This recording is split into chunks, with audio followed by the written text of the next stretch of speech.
Hello दोस्तों, कैसे हो। आशा करती हूँ आप सब लोग अच्छे होंगे और अपने अपने कामों में व्यस्त होंगे। दोस्तों, अगर आपको मेरी वीडियो पसंद आती हैं तो प्लीज़ मेरे चैनल को लाइक शेयर और सब्सक्राइब करना मत भूलिए और कमेंट करके यह ज़रूर बताइए कि आपको मेरी कहानी कैसी लगती है। तो चलिए हम आगे की कहानी शुरू करते हैं। तो मुझे उसमें सुहाना नज़र आती है, मेरी फीलिंग गलत नहीं हो सकती कि मेरा दिल दो इंसान को एक समझने की गलती कर दे। मैंने दिव्या का चेहरा देखकर उससे प्यार नहीं किया। उसके दिल के धड़कने से मेरा नाम लेती हैं, उसे सुनकर उससे प्यार किया है। तच अपने बाल नोचते हुए अपने घुटनों के बल नीचे बैठ जाता है और चीखते हुए कहता है, मुझे समझ नहीं आ रहा कि जब ये दिव्या है तो मुझे क्यों इसमें सुहाना नजर आती है, क्यों उसके दिल की धड़कन मुझे अपनी ओर खींचती है, क्यों अब आगे, क्योंकि उसके सीने में धड़कने वाला दिल आपके सुहाना का है।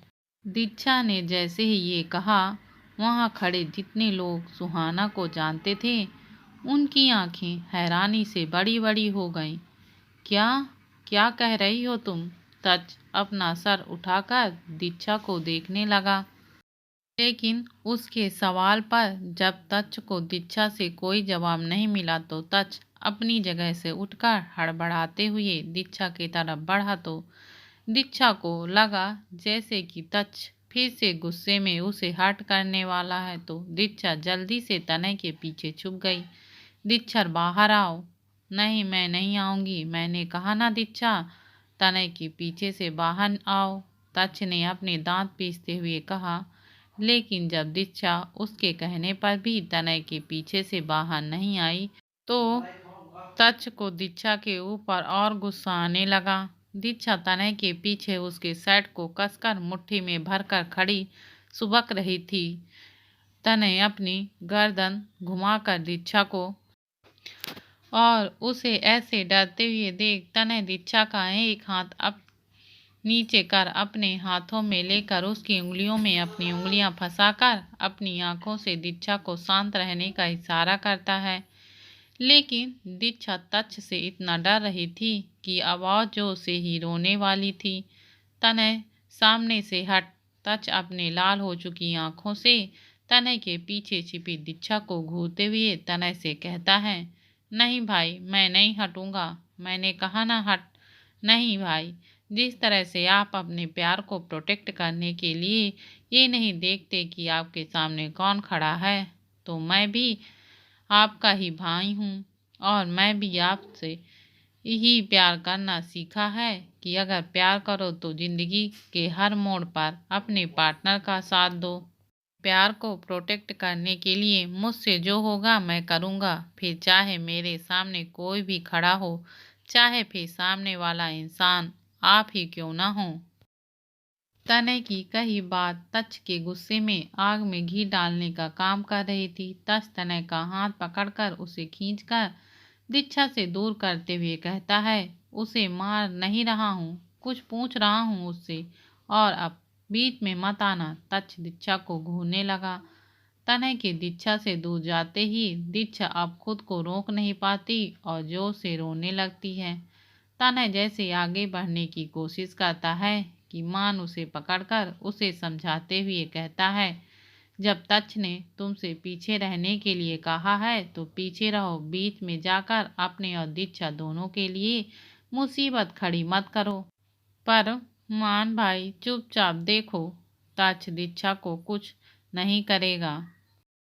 तने को मान कसकर पकड़े रहता है कि तने हिल भी नहीं पा रहा था, क्योंकि मान को डर था कि कहीं तने की वजह से तच का गुस्सा और न बढ़ जाए। तच दीक्षा की आंखों में अपने लाल आंखों से घूरते हुए कहता है, तुमने अभी जो भी कहा है क्यों कहा है, क्या कहा है तुमने, पता भी है? तुम्हें ये कहने का मतलब है कि दिव्या के सीने में जो दिल धड़क रहा है वो दिव्या का नहीं, मेरी सुहाना का है। इसका मतलब कि मेरी सुहाना। तच आगे की लाइन अपनी जुबान पर ला ही नहीं पा रहा था, उसकी आवाज़ लड़खड़ा रही थी। अखिल को तो कोई होश ही नहीं था कि वहाँ पर क्या हो रहा था। वो जिसे इतने दिनों से अपनी बहन अपनी सूहू समझकर उस पर अपना प्यार लुटा रहा था, वो उसकी बहन है ही नहीं। उसकी बहन तो मर चुकी है और सिर्फ उसका दिल है जो दिव्या के सीने में धड़क रहा है। तच की बात पूरी होने से पहले ही दीक्षा अपनी गर्दन हाँ में हिला देती है। इसे देख तच अपने हाथ की मुट्ठी भींचकर दीक्षा के तरफ चलत देता है, जिससे सबको लगता है कि तच दीक्षा के चेहरे पर मुक्का मारने वाला है। लेकिन तच का मुक्का दीक्षा के सामने दीवार पर लगता है, जिस पर तच के मुक्का मारने से वहां पर क्रैक आ गया था। तच, तुम्हें पता है बिना किसी मर्जी के किसी के बॉडी के उसके आर्गन्स निकालना कितना बड़ा अपराध है। अभी मैं चाहूँ तो तुम्हारी बहन की जान भी ले सकता हूँ। तच अपने सर के बाल नोच रहा था। उसे उसका गुस्सा बर्दाश्त नहीं हो पा रहा था। तच का गुस्सा देख कोई भी तच को रोकने के लिए उसके पास नहीं आ रहा था और मान तनय को छोड़ नहीं रहा था। सुहाना ने खुद अपनी मर्जी से दी को अपना दिल दिया था। दी तो अपना हार्ट ट्रांसप्लांट करवाना ही नहीं चाहती थी, लेकिन सुहाना के समझाने और सुहाना ने दी से कुछ कहा था, उसके बाद ही दी हार्ट ट्रांसप्लांट करने के लिए रेडी हुई थी। सुहाना की मर्जी से हुआ था जो हुआ था। दीक्षा सुपकते हुए तच को बताती है, सुहाना ने अपना दिल दिव्या को खुद से दिया था, लेकिन क्यों दिया और उसने दिव्या से क्या कहा। अखिल दीक्षा के पास आते हुए कहता है, डैड, वो दीक्षा डरते हुए कहने की कोशिश करती है, अब बोलो भी, कोई तुम्हें खा नहीं जाएगा। तच चीखते हुए दीक्षा से बोला। दीक्षा बताना स्टार्ट करती है, मुझे जन्म देने ही मेरी माँ की मौत हो गई। तब दी सिर्फ 7 साल की थी, पर दी मुझे अच्छे से संभाल लिया करती थी। मेरे पापा को हम दोनों को पाने के लिए काम तो करना ही पड़ता था। धीरे धीरे मैं बड़ी होने लगी थी। दी पापा की हेल्प कराने के लिए पार्ट टाइम जॉब करने लगी थी। आंटी के कॉफ़ी शॉप में हम तीनों बहुत खुश थे। कहते हैं ना, खुशियों को जल्द ही नज़र लग जाती है, वैसे ही हमारे साथ भी हुआ था। भगवान ने हमसे हमारी दीदी को छीनने की कोशिश शुरू कर दी थी। एक दिन अचानक से दी के सीने में दर्द उठा। वो दर्द दी से बर्दाश्त नहीं हो पा रहा था। दी सीने में हो रहे दर्द के कारण तड़प रही थी। हम दी को डॉक्टर के पास उनका ट्रीटमेंट करवाने के लिए ले गए। रिपोर्ट में आया कि दी के दिल में सुराख है जो धीरे धीरे कर बड़ा हो रहा था। डॉक्टर से दी के ट्रीटमेंट के लिए बात हुई तो डॉक्टर ने कहा, अब सिर्फ हार्ट ट्रांसप्लांट ही एक जरिया है दी को बचाने का, नहीं तो कुछ ही समय में दी की मौत हो जाएगी। कहते हुए दीक्षा जैसे अपने उसी पल को महसूस कर रही थी। दीक्षा रोने लगती है। तनय को अब मान ने छोड़ दिया था, क्योंकि अब तच दीक्षा की बात सुन रहा था। तनय दीक्षा के पास आकर उसके गालों पर बह रहे आंसुओं को पोंछकर दीक्षा को अपने सीने से लगा लेता है। दीक्षा भी तनय के सीने में मुंह छुपाकर रोते हुए आगे कहती है, जब हमें पता चला कि दी के दिल में सुराख है और दी को बचाने के लिए सिर्फ हार्ट ट्रांसप्लांट ही करवा सकते हैं, उस वक्त हमारे घर में ऐसा लग रहा था जैसे किसी की सच में मौत हो गई हो। ऐसा मातम छाया हुआ था। हमने दी को बताया तो दी ने साफ मना कर दिया अपना हार्ट ट्रांसप्लांट करवाने से। उनका कहना है कि उनके ट्रीटमेंट में कितना खर्च होगा, वो पैसे कहाँ से आएंगे। पापा की कमाई से हमारा घर और हमारी पढ़ाई लिखाई तो हो पाती है, इसमें दी के इलाज के लिए उतना पैसा कहाँ से आएगा। ये सोचकर दी ने अपना हार्ट ट्रांसप्लांट करवाने से मना कर दिया। वक्त के साथ दी की तबीयत और ख़राब होने लगी थी। पापा ने जो हमारे नाम की एफडी करवाई थी वो भी उन्होंने तोड़ दिया था और माँ के गहने, गांव के ज़मीन सब कुछ बेच दिया था ताकि दी को इलाज करवा सके। लेकिन दी नहीं मान रही थी। मैं और पापा उन्हें समझा समझा कर थक चुके थे, लेकिन दी का कहना था कि अगर हार्ट ट्रांसप्लांट के दौरान ही दी की मौत हो गई तो दी तो हमें छोड़कर चली ही जाएगी। भी एक दिन माँ की बरसी की पूजा करने के लिए नदी किनारे गए थे। हम तीनों लोग नदी किनारे पूजा कर ही रहे थे कि तभी एक लाश नदी के किनारे बहते हुए आ गया। जब हमने सामने जाकर देखा तो कोई एक लड़की थी, लेकिन पीठ के बल लेटे होने की वजह से हम उसका चेहरा देख नहीं पा रहे थे। पापा उसे पानी से बाहर निकाल कर लेकर आए। तब हमने उसके बालों को उसके चेहरे से हटाकर देखा तो हम लोग दंग रह गए, क्योंकि उसका चेहरा दिव्या दी के जैसा था। पापा ने जब उसे चेक किया तो उसकी सांसें चल रही थी। तब हम लोग उन्हें जल्दी से हॉस्पिटल लेकर आए।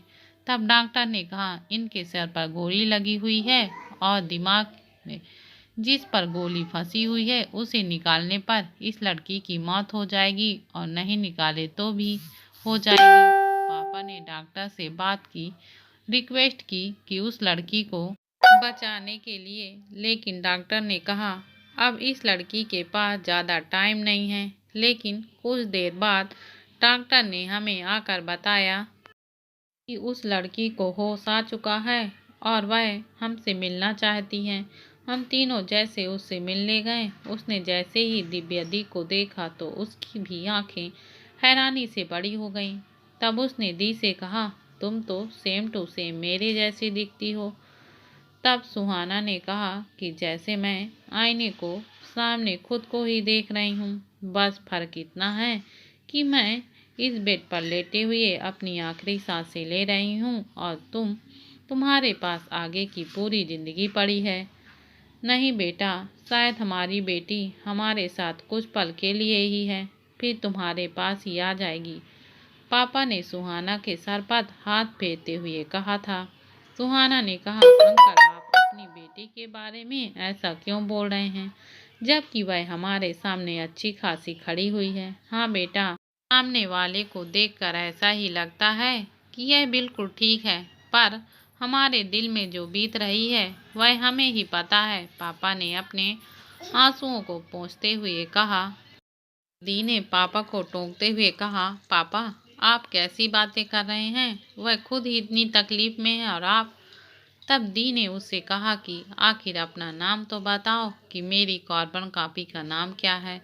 तब उस लड़की ने कहा मेरा नाम सुहाना है और तुम्हारा नाम क्या है। मेरा नाम दिव्या है।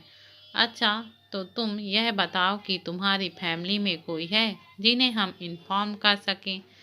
मैं तुम्हें ढूंढ ढूंढ कर परेशान हो रहे होंगे।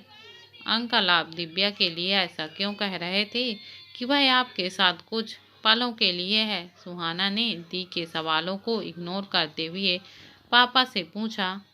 तब पापा ने कहा छोड़ो ना बेटा, तुम अपने बारे में बताओ। तुम अपने घर वालों का फ़ोन नंबर दो, उन्हें भी अपनी बेटी की चिंता हो रही होगी। मेरा कोई नहीं है, मैंने सबको खो दिया है।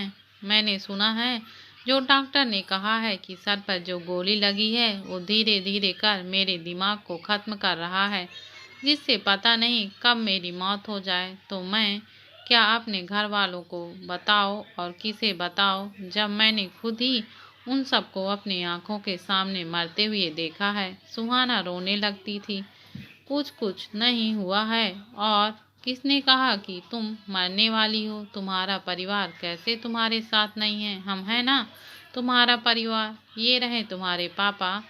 दिव्या अपने पापा को दिखाकर कहती है, और ये रही तुम्हारी छोटी बहन रिचा को दिखाकर, और जैसे मैं उसकी बड़ी बहन हूँ वैसे भी तुम्हारी भी बड़ी बहन हुई ना। इसलिए इन आंसुओं से कहो कि ये जहाँ से आए हैं वहीं वापस चले जाएं। इनकी यहाँ पर कोई भी ज़रूरत नहीं है। कल आप बताइए ना कि दिव्या दी को बिल्कुल ठीक है, तो फिर आपने ऐसा क्यों कहा कि ये भी मेरी तरह कुछ पल बाद आप लोगों को छोड़कर चली जाएगी। दिव्या के पापा सुहाना से, बेटा जिस तरह धीरे धीरे तुम्हारा दिमाग खत्म हो रहा है, उसी तरह हमारी दिव्या के दिल में भी सुराख है जो धीरे धीरे करके बड़ा हो रहा है, और इसी के कारण दिव्या का दिल भी धीरे धीरे कर अपनी मौत की ओर जा रहा है। दिव्या को बचाने का एक ही तरीका है, हार्ट ट्रांसप्लांट करना, लेकिन ये है कि मना कर रही है। हम तो समझा समझा कर थक गए हैं। लेकिन यह है कि मानती ही नहीं। दिव्या के पापा, कितनी अजीब बात है ना, तुम दोनों का चेहरा एक जैसे, बातें भी एक जैसी, आवाज भी, और देखो तुम्हारा दिल सही से धड़क रहा है पर तुम्हारा दिमाग अपने सेंस खो रहा है। वैसी ही मेरी दिव्या का दिमाग तो ठीक है पर उसका दिल अपनी धड़कनें खो रहा है। पापा आप ये सब क्यों? दिव्या अपने पापा को रोकते हुए कहती है। अगर दिव्या को मैं अपना दिल दे दूं तो? सुहाना कुछ सोचते हुए कहती है। ये क्या बोल रही हो तुम सुहाना?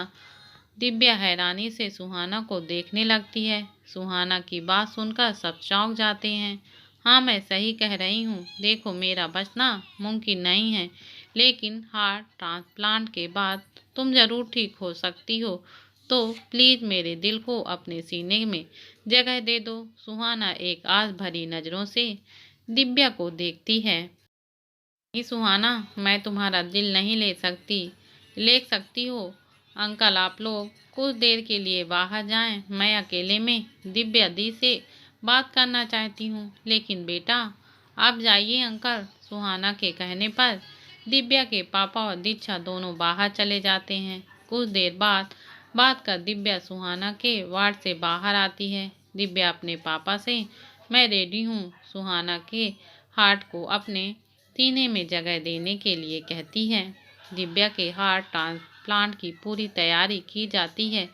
दिव्या और सुहाना हार्ट सर्जरी से पहले एक दूसरे को गले लगते हैं और दिव्या और सुहाना की हार्ट की सर्जरी के लिए उन्हें ऑपरेशन थिएटर पर ले जाया जाता है। फिर उनकी सर्जरी होती है।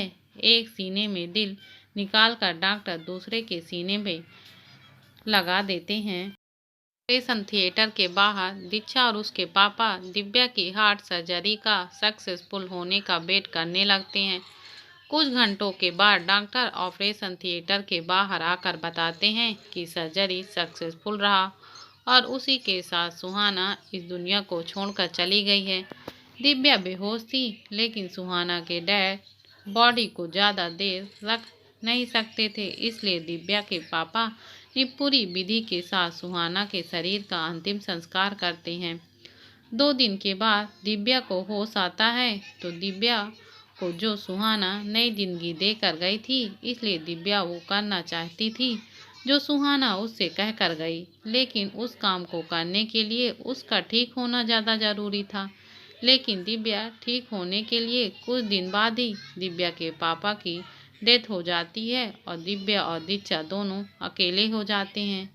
दिव्या अब दीक्षा को संभालने में लग जाती है। दीक्षा अपनी बातें कहकर रोने लगती है। तच अपना चेहरा अपने हाथों में छुपा लेता है। उसकी सुहाना अब दुनिया से जा चुकी थी और वो भी अपने जैसे दिखने वाली दिव्या को अपना दिल देकर। सुहाना ने काव्या से क्या कहा? अखिल आगे आकर दीक्षा से पूछता है। मुझे नहीं पता, वो सिर्फ दी को ही पता है कि सुहाना ने दी से क्या कहा था। दीक्षा तनय के सीने से लगी जो सुपक रही थी, तभी अखिल उसके पास आते हुए उससे पूछता है, सुहाना ने क्या कहा?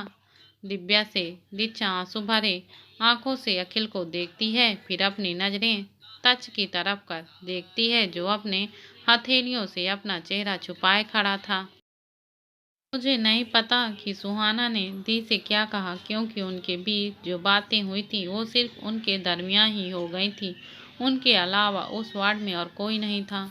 दीक्षा बिना डरे तच के पास जाने लगती है तो तनय दीक्षा का हाथ पकड़कर रोक लेता है और अपना सर ना में हिलाकर मना करने लगता है, लेकिन दीक्षा अपने आंखों से सब ठीक है का इशारा कर दीक्षा के हाथ के पकड़ से अपना हाथ छुड़ाकर तच के पास जाकर दीक्षा तच से अपना चेहरा छुपाया वो हाथ नीचे करती है।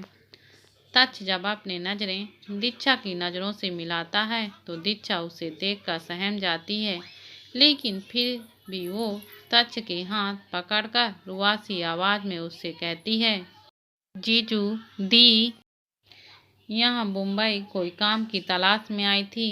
वो तो यहाँ सुहाना की गुनाहगारों को सजा दिलाकर उसे इंसाफ दिलाने आई थी और आपको ढूंढने भी, क्योंकि सुहाना ने दी को सिर्फ आपका आधा नाम ही बताया था। सुहाना और पापा के जाने के बाद दी कई बार मुंबई आई थी आपको ढूंढने के लिए, लेकिन वो कहाँ जाती आपको ढूंढने। वो हर बार खाली हाथ मेरे पास लौटती थी। जब से सुहाना ने दी को आपके बारे में बताया था, सुहाना के दिल में तो आप पहले से ही बसे थे और आप दी के दिमाग में भी बस गए थे। फिर एक दिन मनु दी ने बताया कि उनकी जॉब मुंबई के नंबर 1 टेक्सटाइल कंपनी में लगी है, जिनके बॉस का नाम तच ओबरॉय है। जब दी ने आपका नाम सुना तो कितने दिनों के बाद मैंने उनके चेहरे पर वो पहली वाली खुशी, वो मुस्कान देखी है। उस दिन दी पूरे घर में खुशियों से घूमती नाचती फिर रही थी। दी ने कहा कि अगर आपको ढूंढना है और सुहाना के साथ जिसने गलत किया है उसे सजा दिलाना है, तो वहाँ गांव में रहकर ना तो दी आपको ढूंढ पाएगी और ना ही सुहाना को इंसाफ दिला पाएगी। इसलिए दी ने मुंबई आने का फैसला किया और मनु दी को उसके ही कंपनी में अपने लिए जॉब ढूंढने को कहा। लेकिन साथ ही दी को एक डर भी था कि अगर आप नहीं मिले और सुहाना को दी इंसाफ नहीं दिला पाई तो क्या करेगी। सुहाना ने जो एहसान दी पर किया था, क्या वो कभी चुका भी पाएगी। फिर भी दी सब सोचते हुए यहाँ मुंबई चली आई और उस दिन जब हम दोनों नाइट क्लब गए, तब आपके और उनके बीच जो हुआ उससे दी टूटने लगी थी, क्योंकि उनका कहना था कि उन्होंने जो वादा सुहाना से किया था वो निभा ही नहीं पाई। लेकिन जब दूसरे दिन आपको कंपनी के बॉस के रूप में देखा तो दी आपसे बात करना चाहती थी, लेकिन पिछली रात को याद कर वो डर भी गई थी। फिर आपने मुझे और मनु दी को मारने की धमकी देकर दी को शादी करने के लिए कहा। उस वक्त दी आपसे बहुत ज़्यादा गुस्सा थी, लेकिन जी अब दी आपसे प्यार करने लगी है, बहुत प्यार उनके आंखों में दिखता है। दीक्षा तच के आगे अपने हाथ जोड़कर कहने लगती है, जीजू मेरी दी को खुद से दूर मत करना, वो अब आपके बिना नहीं रह पाएगी। जीजू प्लीज मेरी दी को खुद से दूर मत करना। दीक्षा की बातें सुनकर वहां मौजूद सभी के दिल में दिव्या के लिए सॉफ्ट कॉर्नर बनने लगा था। बिना कुछ कहे कमरे से निकल कर जाने लगता है। तच सुनो तो, कहाँ जा रहे हो। तच को उसके पीछे डॉक्टर अंजलि शास्त्री की आवाज़ आती है, जो दिव्या के कमरे के डोर पर खड़े होकर उसे ही देख रही थी। डॉक्टर अंजलि शास्त्री, तच इधर आओ, मुझे तुमसे कुछ बात करनी है। तच उसके तरफ बढ़ जाता है। ऐसे अचानक से बिना कुछ बोले तच के कमरे से निकलने से सब तच के पीछे कमरे से बाहर आ जाते हैं। जब तच को डॉक्टर अंजलि के साथ बात करते हुए देखते हैं तो उनके पास चले जाते हैं। डॉक्टर अंजलि तच को दिव्या के कमरे में लेकर जाती है, जहां दिव्या एक गहरी नींद में सो रही थी। अभी दिव्या का चेहरा किसी मुरझाए हुए सूखे फूल की तरह लग रहा था, जो अपनी सारी चमक खो चुका था। तच दिव्या के पास जाकर उसे गौर से देखता है। तच कभी दिव्या के चेहरे को देखता है तो कभी उसके दिल की तरफ, जहां उसकी सुहाना का दिल धड़क रहा था। तच अपने हाथों को अपने सीने पे रखकर अपने सीने सहलाने लगता है, जिसके अंदर उसका दिल दिव्या यानी कि उसके सुहाना के दिल के करीब आते ही बेतहासा धड़कने लगता था। तच के हाथ खुद ब खुद दिव्या के पेट को छूने लगते हैं। तच अपने अजन्मे बच्चे को महसूस करने की कोशिश कर रहा था, तो वहीं सब डोर के पास खड़े तच को इमोशनली टूटते हुए देख रहे थे। वो अब ठीक है, बस अभी वो थोड़ी कमज़ोर है। एक तो उसने अपना बच्चा खो दिया है और फिर उसके बॉडी में अभी जहर की वजह से भी कमज़ोरी रहेगी। अंजलि तच के पास जाकर उसके सर पर अपने हाथ फेरते हुए कहती हैं, मेरा बच्चा। तच के कहते हुए उसकी आंखों से एक बूंद आंसू गिरकर दिव्या के हाथ जो उसके पेट पर रखे थे उसमें गिर जाते हैं। खुद को संभालो तच, अगर तुम ऐसे टूट जाओगे इसे कौन संभालेगा। अभी तुम्हारी वाइफ को सबसे ज़्यादा ज़रूरत तुम्हारी होगी। तुमने तो अपने उस बच्चे को खोया है जो अभी दुनिया में आया भी नहीं, लेकिन इसने तो अपनी शरीर का एक हिस्सा खोया है। सोचो जब उसे इस बात का पता चलेगा तो उसे कितनी तकलीफ होगी। तुम दोनों को ये पता कैसे नहीं चला कि ये माँ बनने वाली है? तुम दोनों को ही इन बातों का ध्यान रखना होगा ना, और अब तुम्हें ही इसका ध्यान रखना होगा, मेंटली भी इमोशनली भी। एक बच्चे का सबसे गहरा रिश्ता उसकी माँ से ही होता है। ऐसे में तुम्हें इसकी दिव्या के सर को चूमते हुए कहती है, बहुत ध्यान रखना होगा और इसे किसी भी मेंटली स्ट्रेस से दूर रखना होगा, नहीं तो इसके दिमाग में भी इसका असर हो सकता है। डॉक्टर अंजलि तच को अपने गले से लगा लेती हैं। उसे संभालने के लिए पहले तुम्हें खुद को संभालना होगा और अभी तुम्हें जाना होगा। मेरे अभी एक सर्जरी है, इसे सुबह तक होश हो जाएगा। मैं एक जूनियर डॉक्टर यहाँ छोड़कर जा रही हूँ। कुछ बात होगी तो मुझे बताना। वैसे मैं सुबह एक बार आकर इसे देख लूँगी। डॉक्टर अंजलि, वैसे तुमने मेरी बहू का नाम नहीं बताया। मुझे क्या नाम है? इसका नाम सु कहते हुए रुक जाता है। डॉक्टर अंजलि, क्या नाम है? दिव्या नाम है। प्यारा नाम है। तुम दोनों साथ में बहुत अच्छे लग रहे हो। ध्यान रखना मेरी बहू का। मैं सुबह आकर देख लूँगी। डॉक्टर अंजलि तच के गाल को प्यार से छूते हुए कमरे से निकलने लगती हैं।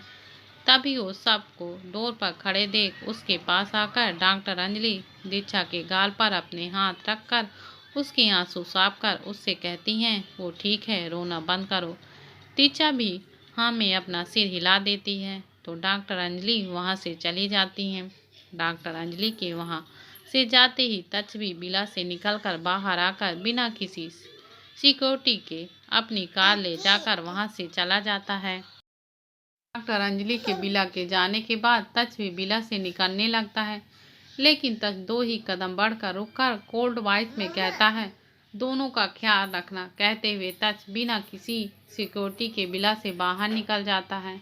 तच के जाने के कुछ देर बाद डॉक्टर अनुज मिनी हॉस्पिटल से भागते हुए बाहर आता है और हाँफते हुए कहता है, वो अनुज को इस तरह से हाँफते हुए देखकर सब जो अभी कमरे से बाहर कॉरिडोर पर सोफे पर बैठे सुन्न को ताक रहे थे, वो सब हड़बड़ाते हुए अपनी जगह से उठकर डॉक्टर अनुज के आगे बोलने का वेट करने लगते हैं।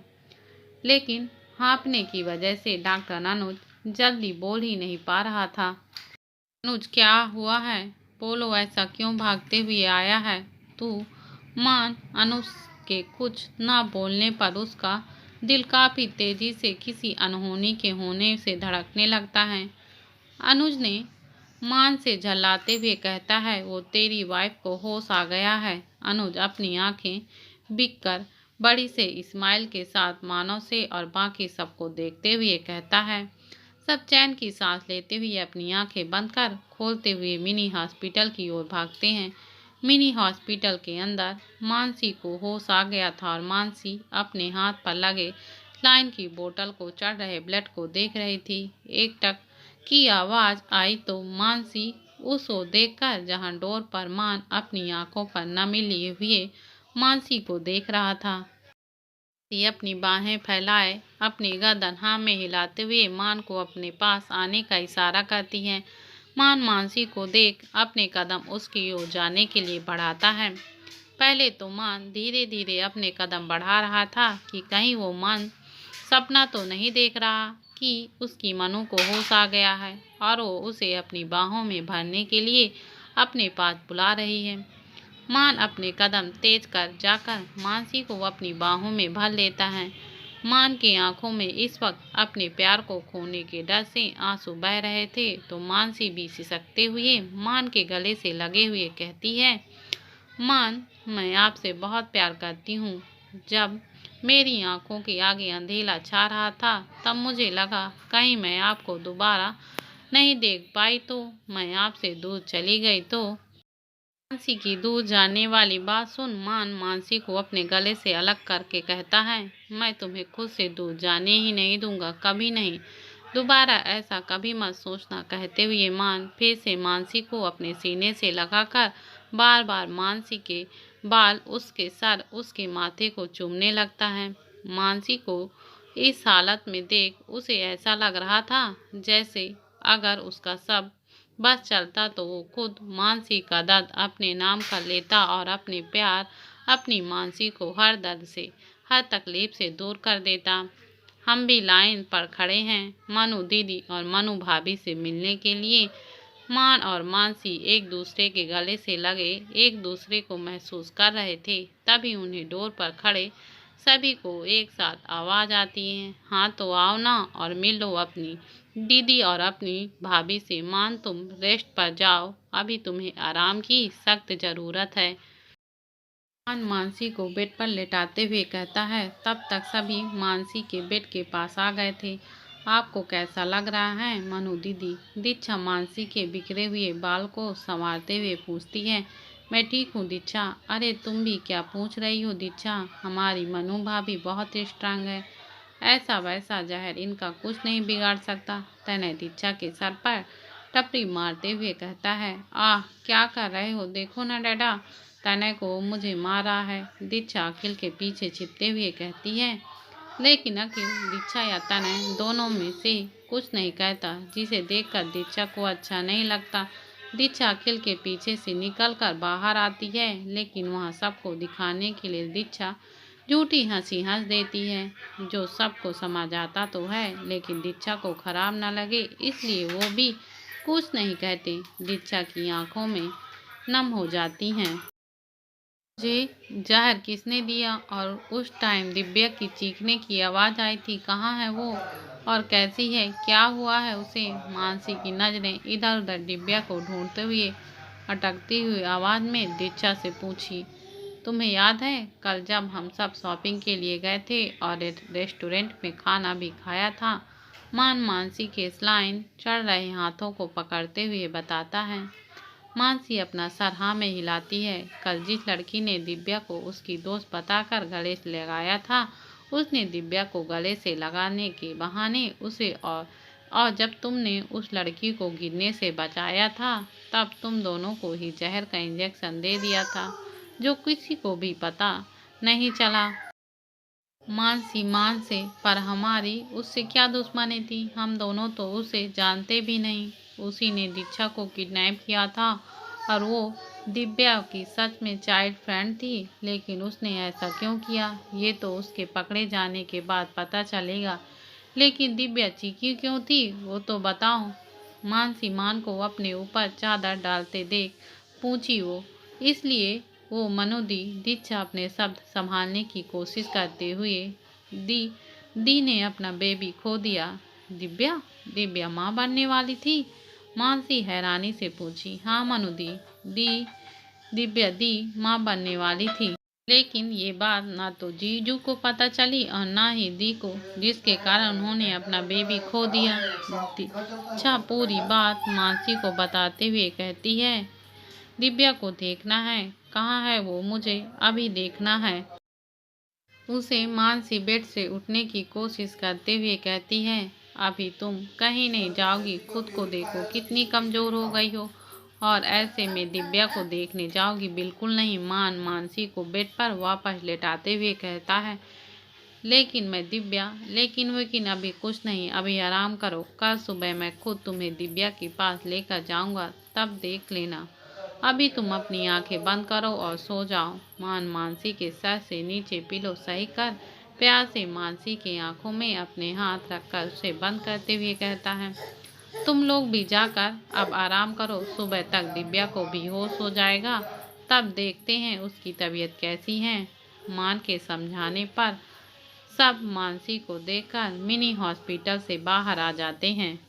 मानसी मान के हाथ को अपनी आंखों से हटाते हुए अपने सबको भगा दिया। मुझे बात भी नहीं करने दिया ना आपने? हाँ तो कल सुबह बात कर लेना। अभी तुम्हारा किसी से बात करना जरूरी नहीं, तुम्हारा आराम करना जरूरी है, समझी? मान के कहने पर मानसी अपनी बाहें मान की ओर फैलाने लगी। अब ये क्या है, मुझे आपके बाहों में सोना है। मानसी अपनी आंखें टिमटिमाते हुए क्यूट फेस बनाते हुए मान को देखती है। मानसी को अपना सर झुकाकर मुस्कुराते हुए मानसी को देख बेड पर थोड़ा साइड कर खुद थोड़ा ऊपर होकर मानसी के साथ बेड पर लेटकर मानसी का सर अपने सीने पर रखकर अब सो जाओ मान के सीने से लगे मान की धड़कन सुनते हुए मानसी अपनी आंखें बंद कर लेती है। और मानसी की आंखें बंद करते ही मानसी के सर को चूमते हुए अपनी आंखें बंद खुद भी सोने की कोशिश करता है। तच अपनी कार जितनी स्पीड से चला रहा था उतनी ही स्पीड से रास्ते को अपनी मंजिल तक पहुंचने के लिए कम करते जा रहा था। तच करीब 5 घंटे के बाद तच अपनी मंजिल पर पहुंचता है और उसकी मंजिल थी डार्क ग्रीन फोर्ट। तच ग्रीन फोर्ट के अंदर घुसता है तो उसे किसी लड़के की चीखने चिल्लाने की आवाज़ें आ रही थी। तच जिस कमरे की चीखने की आवाज़ें आ रही थी वहां पहुंचकर देखता है तो टाइगर बहुत ही बेशर्मी से किसी लड़की को बेड से मार रहा था और वो लड़की कोई और नहीं साक्षी थी। वही साक्षी जिसके साथ से उसे आज पता चला कि उसकी सुहाना नहीं बल्कि असलियत की दिव्या ही है और उसका कुछ ही महीनों में उसके गोद में खेलने वाला बच्चा अब कभी उसके साथ उसकी गोद में नहीं खेल पाएगा। साक्षी को देखते ही तच की आंखें भयानक तरीके से छोटी होने लगती हैं। तच तच सर्द आवाज में गुर्राते हुए कहता है, तुम्हें क्या लगा कि तुम मेरी बीवी को जहर देकर निकल जाओगी और किसी को पता भी नहीं चलेगा? वो तच ओबरॉय का प्यार उसकी पत्नी है, इतनी आसानी से वो भी हार नहीं मानेगा। तुमने 6 साल पहले निहारिका का रेप करवाकर उसे मार सुहाना और उसकी फैमिली को मारने की कोशिश की। क्यों? सिर्फ इसलिए कि तुम मुझसे प्यार करती हो। लेकिन तुम हो कौन? और मैं तुम्हें नहीं जानता। मैंने तुम्हें तब जाना था जब सुहाना ने मुझसे तुमसे मिलवाया था। तुम तो उसकी चाइल्डहुड फ्रेंड थी ना, तो तुमने अपनी फ्रेंड को ही जान ले ली और उसके प्यार को छीनना चाहा। तच ने अब तक जो कुछ भी कहा था उन शब्दों को तच ने जोर देते हुए और चबाते हुए कहा था। उसका प्यार नहीं, मेरा प्यार। मैंने उसका प्यार नहीं छीना, उसने मुझसे मेरा प्यार छीनना चाहा, इसलिए मैंने उसे मार दिया। और तुम्हें क्या लगता है, क्या तुम वाकई में सुहाना को दूध की धुली हुई समझते हो? तुम्हें क्या लगता है कि वो बिल्कुल परफेक्ट है?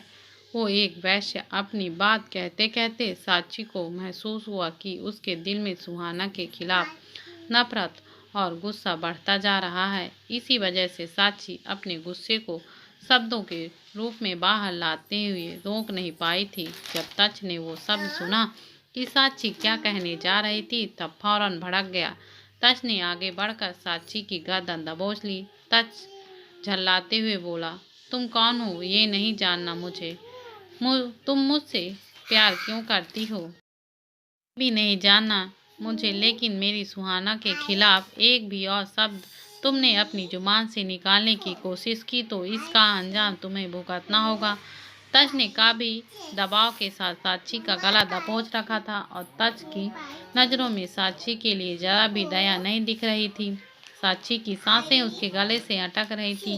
साक्षी का चेहरा, उसकी आंखें सुर्ख लाल हो गई थी। साक्षी ने टूटे शब्दों में अटकते हुए कहा, छोड़ दो मुझे, मेरी सांसें घुट रही हैं। तुम्हें इस बात का शुक्र मनाना चाहिए कि मेरी बेबी बिल्कुल ठीक है, नहीं तो तुम्हें मुझसे कोई बचा नहीं सकता था। तच ने दांत पीसते हुए सख्त आवाज में साक्षी की आंखों में झांकते हुए कहा। हर एक शब्द पर जोर देते हुए तच ने कहा। साक्षी ने तच की मजबूत हाथों को थाम लिया। उसकी सांसें उखड़ती जा रही थी। साक्षी की डरी हुई नजरें तच की गुस्सैल चेहरे को देखने के अलावा कुछ कर नहीं पा रही थी और अब तच की नजरों में देखते हुए उसे सब कुछ समझ में आ गया था कि तच के वहां होते हुए सब कुछ शीशे की तरह साफ हो गया था। साक्षी की हर एक चाल अब सिर्फ चाल नहीं रह गई थी। हालांकि उसकी चाल इतनी साथी और साफ सुथरी थी कि उसके पीछे किसी भी तरह का कोई सबूत नहीं था, तो फिर तच को इन सब के बारे में इतनी अच्छी तरह से कैसे पता चल गया था? तच ने साक्षी को झटके से फर्श पर फेंक दिया। तच को देखने से तो ऐसा लग रहा था जैसे उसने किसी गैर जरूरी चीज को फर्श पर फेंक दी हो। जमीन पर गिरी हुई साक्षी की हालत उस डल जैसी लग रही थी जिसे किसी बच्चे के खेल कर मन भरने के बाद चीड़ फाड़ कर फेंक दिया हो। साक्षी की आंखों से जैसे खून उतर आया हो, माथे की नसें फूल गई हों और चेहरा नीला पड़ गया था। गहरी गहरी सांसें लेते हुए साक्षी अपनी उखड़ते हुए दम को वापस पाने की कोशिश कर रही थी। कारण से उसकी सांसें खांसी में तब्दील हो गईं। बेचारी और दुखदाई सी फर्श पर पड़ी साची कभी हेल्पलेस नज़रों से देख रही थी। नहीं, मैंने ऐसा कुछ नहीं किया था। आखिर तुम मेरा यकीन क्यों नहीं कर रहे हो? साची अपनी आंखों से मोटे मोटे आंसू बहाते हुए बोली, तुम्हें मेरे सामने अपनी सफाई देने की ज़रूरत नहीं है। मैं कोई जज नहीं हूँ। मेरे फैमिली मैटर्स में मेरे काम की तरह नहीं है। उन्हें उलझाने के लिए मुझे किसी सबूत की ज़रूरत नहीं है। तच टाइगर की तरफ मुड़कर, इसे दूसरों की चीख सुनने का बहुत शौक है ना, तो आज मैं इसकी चीखें सुनना हूँगा। बुलाओ उन्हें। टाइगर उस कमरे के बाहर निकलकर वहाँ से चला जाता है। तुम क्या करना चाहते हो? अरे मैं तो बस तुम्हें तुम्हारी ही दवाई का स्वाद चखाना चाहता हूँ। तुम भी तो देखो कि तुम्हारी वजह से उन मासूम लड़कियों पर जो अब सब गुजरता है तो तुम्हें कैसा लगता है। तुम मेरे साथ ऐसा नहीं कर सकते हो तच। हा हा हा। तच की हंसने की आवाज़ उस कमरे में गूंजने लगती है। अभी तक साक्षात किसी राक्षस से कम नहीं लग रहा था। बॉस। टाइगर कमरे के डोर पर खड़ा तच को आवाज़ देता है। तच अपनी हंसी रोककर टाइगर को देखता है तो टाइगर के पीछे 8 से 10 हट्टे खट्टे ब्लैक सूट पहने कुछ लोग खड़े थे।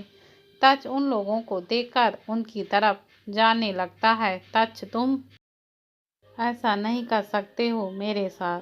सुनो तो वो सुहाना तुम्हारे लिए सही नहीं थी। मैं तुमसे बहुत प्यार करती हूँ तच।